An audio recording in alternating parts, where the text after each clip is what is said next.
അവിടെയും നമുക്കൊരു തെറ്റിദ്ധാരണ ഉണ്ട്. NCERT ബുക്കിൻ്റെ വരികൾ പഠിക്കുക എന്നുള്ളതല്ല. NCERT ബുക്കിനെ നിങ്ങൾ ശ്രദ്ധിച്ച് നോക്കിക്കഴിഞ്ഞാൽ ഒരു പക്ഷേ കെമിസ്ട്രിയിലെ ഒരു ടെക്സ്റ്റ് ബുക്കുകളെ കമ്പയർ ചെയ്യുമ്പോൾ ഇത്ര മനോഹരമായിട്ട് എഴുതിയ ഒരു ടെക്സ്റ്റ് ബുക്ക് ഞാൻ എൻ്റെ ഈ 42 കൊല്ലത്തെ ടീച്ചിങ് എക്സ്പീരിയൻസിൽ കണ്ടുമുട്ടിയിട്ടില്ല. ഈ ഭാഗങ്ങൾ മുഴുവനായി പഠിച്ച ഒരു കുട്ടിക്ക് പോലും കഴിഞ്ഞ കൊല്ലത്തെ എക്സാമിനേഷൻ അല്ല, ഞാൻ 2016 മുമ്പ് നേരത്തെ ഞാൻ പറഞ്ഞ കമ്പാരിറ്റീവ്ലി ടഫായിട്ട് എക്സാമിനേഷനൊക്കെ വളരെ ഈസി ആയിട്ട് ചെയ്യാൻ പറ്റിയിട്ടുണ്ട്.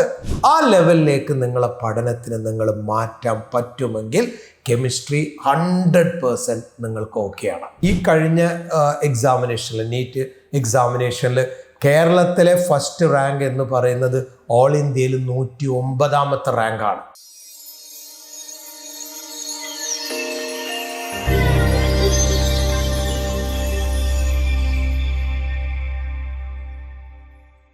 ഹായ്, 2026 നീറ്റ് എക്സാം എഴുതുന്ന കുട്ടികൾക്കാണ്.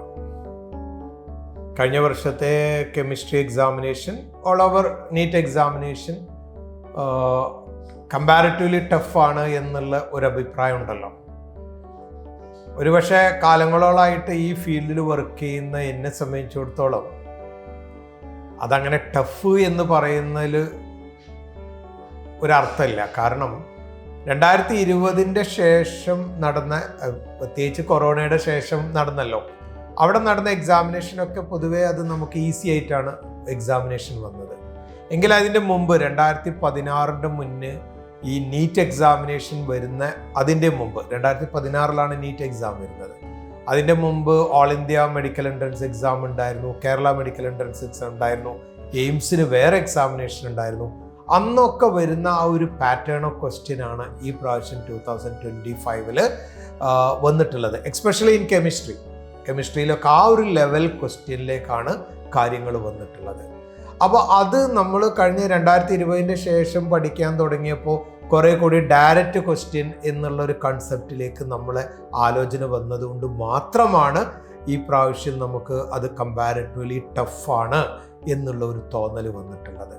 അപ്പോൾ എവിടെയാണ് നമ്മൾ ആ ഭാഗം ശ്രദ്ധിക്കേണ്ടത് എന്നാണ് 2026 നീറ്റ് എക്സാം എഴുതുന്നവരോട് എനിക്ക് പറയാനുള്ളത്. ഞാൻ കെമിസ്ട്രി സബ്ജക്റ്റിനെ പറ്റി എടുത്തു പറയുകയാണ്. അവിടെ നമ്മൾ ശ്രദ്ധിക്കേണ്ട കാര്യം എന്താണെന്ന് വെച്ച് കഴിഞ്ഞാൽ, നമ്മളെ ബുക്ക് എന്ന് പറയുന്നത്, നമ്മളോട് പഠിക്കാൻ പറഞ്ഞ സിലബസ് എന്ന് പറയുന്നത് NCERT ടെക്സ്റ്റ് ബുക്കാണ്. NCERT ടെക്സ്റ്റ് ബുക്കിൻ്റെ ലൈൻ ബൈ ലൈൻ നിങ്ങൾ കൃത്യമായിട്ട് പഠിക്കുകയാണെങ്കിൽ അവിടെയും നമുക്കൊരു തെറ്റിദ്ധാരണ ഉണ്ട്. NCERT ബുക്കിൻ്റെ വരികൾ പഠിക്കുക എന്നുള്ളതല്ല.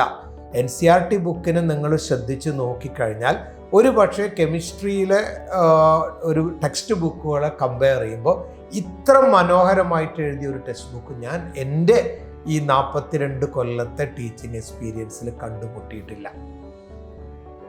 അതിൻ്റെ കാരണം എന്താണെന്ന് വെച്ച് കഴിഞ്ഞാൽ, അതിൽ കൃത്യമായിട്ട് ഓരോ ടോപ്പിക്കിനും നിങ്ങൾ വായിച്ചു നോക്കൂ, കൃത്യമായിട്ടൊരു ഇൻട്രൊഡക്ഷൻ, അത് കഴിഞ്ഞിട്ട് നമ്മൾ പഠിക്കേണ്ടത് എന്നുള്ള കൃത്യമായിട്ട് പഠിച്ചിട്ടുണ്ട്. ആ പഠിച്ച ഭാഗത്തിൽ നിന്ന് അവിടെ ക്വസ്റ്റ്യൻ അവർ തന്നെ സോൾവ് ചെയ്തിട്ടുണ്ട്, പ്രോബ്ലംസ്. അത് കഴിഞ്ഞിട്ട് ഇൻടെക്സ്റ്റ് ക്വസ്റ്റ്യൻ ഉണ്ട്. അതും കഴിഞ്ഞ് എല്ലാ കണ്ടന്റും കഴിഞ്ഞു കഴിഞ്ഞാൽ അവിടെ സമ്മറി കൊടുത്തിട്ടുണ്ട്. അത് കഴിഞ്ഞിട്ട് നിങ്ങൾ എന്തൊക്കെയാണ് ഇതിൽ നിന്ന് പഠിച്ചത് നോക്കാൻ എക്സസൈസും ഉണ്ട്. അപ്പോൾ NCERT പഠിക്കുക എന്ന് പറഞ്ഞു കഴിഞ്ഞാൽ ഈ ഭാഗങ്ങൾ മുഴുവനായിട്ട് പഠിക്കുക എന്നുള്ള, ഈ ഭാഗങ്ങൾ മുഴുവനായി പഠിച്ച ഒരു കുട്ടിക്ക് പോലും കഴിഞ്ഞ കൊല്ലത്തെ എക്സാമിനേഷൻ അല്ല, ഞാൻ 2016 മുമ്പ് നേരത്തെ ഞാൻ പറഞ്ഞ കമ്പാരിറ്റീവ്ലി ടഫായിട്ട് എക്സാമിനേഷനൊക്കെ വളരെ ഈസി ആയിട്ട് ചെയ്യാൻ പറ്റിയിട്ടുണ്ട്. അപ്പം നിങ്ങൾ ചെയ്യേണ്ട കാര്യങ്ങൾ അത്ര മാത്രമേ ഉള്ളൂ. കെമിസ്ട്രിയിൽ പ്രത്യേകിച്ച് NCERT ബുക്കിൻ്റെ വരികളിലൂടെ എന്ന് പറഞ്ഞാൽ അതിൻ്റെ ബാക്കിലെ പ്രോബ്ലത്തിലൂടെ, അതിലെ അസൈൻമെൻറ്റിലൂടെ എല്ലാ കാര്യങ്ങളും നിങ്ങൾ ഭംഗിയായിട്ട് പഠിക്കുകയാണെങ്കിൽ കെമിസ്ട്രിക്ക് ഞാൻ പറയുന്നു 45 ക്വസ്റ്റ്യൻ നീറ്റ് എക്സാമിനേഷൻ ഉണ്ടെങ്കിൽ ഞാൻ 45 എന്നുള്ളത് ഒന്ന് കുറച്ച് 44 ക്വസ്റ്റ്യൻ വരെ കൃത്യമായിട്ട് ചെയ്യാൻ പറ്റും. എന്ന് പറഞ്ഞാൽ 45ാമത്തെ ചെയ്യാൻ പറ്റില്ല എന്നല്ല പറഞ്ഞത്. ആ ലെവലിലേക്ക് നിങ്ങളെ പഠനത്തിന് നിങ്ങൾ മാറ്റാൻ പറ്റുമെങ്കിൽ കെമിസ്ട്രി 100% നിങ്ങൾക്ക് ഓക്കെയാണ്.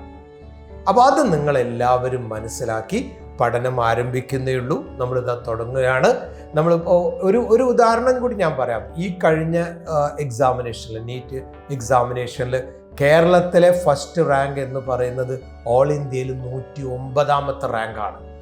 കേരളത്തിലെ സെക്കൻഡ് റാങ്ക് എന്ന് പറയുന്നത് ഓൾ ഇന്ത്യയിൽ 200ാമത്തെ റാങ്കാണ്.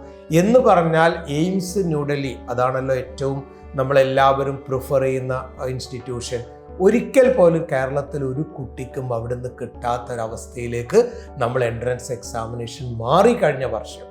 അതിൻ്റെ കാരണം എന്താണെന്ന് വെച്ച് കഴിഞ്ഞാൽ നമ്മൾ NCERT ബുക്കിനോടുള്ള ആ ഇഷ്ടം കുറഞ്ഞു വരുന്നു കുറച്ച് കാലഘട്ടമായിട്ട്.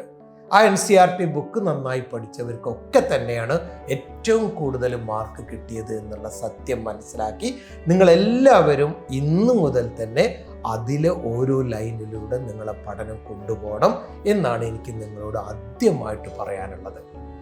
ബാക്കി കാര്യങ്ങളൊക്കെ കൃത്യമായിട്ട് നിങ്ങൾ അധ്യാപകർ ഇപ്പോൾ ഇവിടെ ഈ JP ക്ലാസ്സിലാണെങ്കിൽ ഞാൻ മനസ്സിലാക്കിയെടുത്തോളം ഇവിടെയുള്ള എല്ലാ അധ്യാപകരും അതിനെ കൃത്യമായിട്ട് നിങ്ങളിലേക്ക് എൻട്രി ചെയ്തിട്ട് നിങ്ങളെ കൂടെ ഇരുന്ന് പഠിപ്പിക്കുന്നതായിട്ടാണ് എനിക്ക് മനസ്സിലായിട്ടുള്ളത്.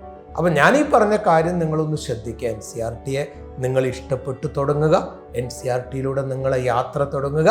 എങ്കിൽ JPS ക്ലാസ്സും കൂടി നിങ്ങളെ കയ്യിൽ കിട്ടുകയാണെങ്കിൽ കൃത്യമായിട്ട് ഈ വർഷം നമുക്ക് 2026 നീറ്റ് നമുക്ക് ക്യാച്ച് ചെയ്യാം. എപ്പോഴും ശ്രദ്ധിക്കുക ആ കാര്യം.